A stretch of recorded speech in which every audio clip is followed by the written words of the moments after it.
હવામાન વિભાગ દ્વારા ફરી પાછી ગુજરાત રાજ્યમાં વરસાદની આગાહી કરવામાં આવી છે। સૌરાષ્ટ્ર અને કચ્છમાં ભારે વરસાદ વરસી શકે છે તેવી આગાહી હવામાન વિભાગ દ્વારા કરવામાં આવી છે। આગામી દિવસો માટે વરસાદની આગાહી કરાઈ છે, જેમાં આગામી 48 કલાક સૌરાષ્ટ્ર અને કચ્છના ભાગોમાં ભારે વરસાદની આગાહી કરવામાં આવી છે। હવામાન વિભાગના વૈજ્ઞાનિક રામાશ્રય યાદવના જણાવ્યા અનુસાર અત્યારે વેલમાર્ક લો પ્રેશર સિસ્ટમ સક્રિય થવાથી વરસાદી માહોલ સર્જાયો છે, જેથી આગામી 48 કલાક સૌરાષ્ટ્ર કચ્છમાં ભારે વરસાદની આગાહી કરાઈ છે। આગામી દિવસોમાં માછીમારોને દરિયો ન ખેડવા પણ સૂચના આપવામાં આવી છે। તો આજે કચ્છ, દેવભૂમિ દ્વારકા, પોરબંદર, રાજકોટ, જૂનાગઢ, ગીર સોમનાથ અને દીવમાં ભારે વરસાદને લઈ યલો એલર્ટ આપવામાં આવ્યું છે, જ્યારે આવતીકાલે એટલે કે 2 ઓક્ટોબરના રોજ કચ્છ, મોરબી, જામનગર, દેવભૂમિ દ્વારકા, પોરબંદર અને જૂનાગઢમાં ભારે વરસાદને લઈ યલો એલર્ટ આપવામાં આવ્યું છે। તો આજે અમદાવાદ સહિત અન્ય જિલ્લામાં સામાન્યથી મધ્યમ વરસાદની આગાહી હવામાન વિભાગના વૈજ્ઞાનિક રામાશ્રય યાદવ દ્વારા કરવામાં આવી છે। આવો આ વિશે વધુ માહિતી સાંભળીએ તેમની પાસેથી।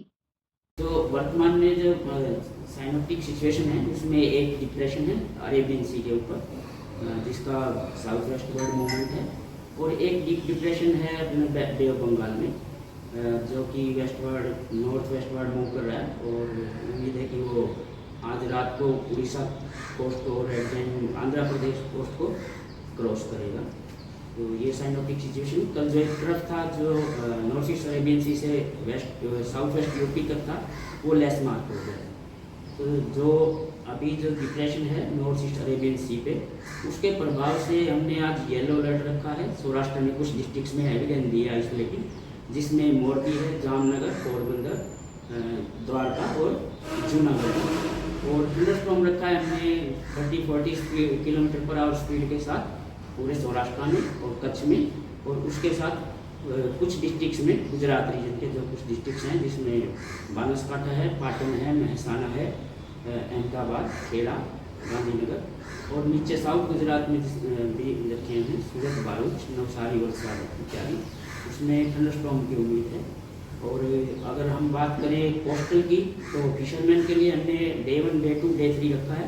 डे 1 और डे 2 में संभावना है एंटायर गुजरात कोस्ट में 45 से 55 kilometre gusting to 65 kilometre per hour की विंड्स के साथ, और जो डे 3 है उसमें जैसे ही डिप्रेशन थोड़ा हटेगा तो स्पीड 40 से 50 और गस्टिंग 60 के एमपीएच रखी है। कोस्टल के लिए आज जो हमने दिया है, जो नॉर्थ गुजरात कोस्ट है उसमें साउथ ईस्टर्ली से साउदर्ली विंड रखी है, जिसमें 25 से 30 नॉट गस्टिंग टू 40 नॉट रखा है। और साउथ गुजरात कोस्ट के लिए हमने रखा है साउदर्ली से साउथ वेस्टर्ली, और विंड स्पीड 25 से 30 नॉट गस्टिंग टू 40 नॉट रखी है। तो यही जो वर्तमान स्थितियाँ हैं उसके अकॉर्डिंग यही फोरकास्ट की संभावना। अहमदाबाद का जो लोकल दिया है उसमें light to moderate rain showers की संभावना है आइसोलेटेड प्लेसेस पे, और जो टेम्परेचर है लगभग 32 डिग्री सेल्सियस के आसपास मैक्सिमम टेम्परेचर रहने की उम्मीद है।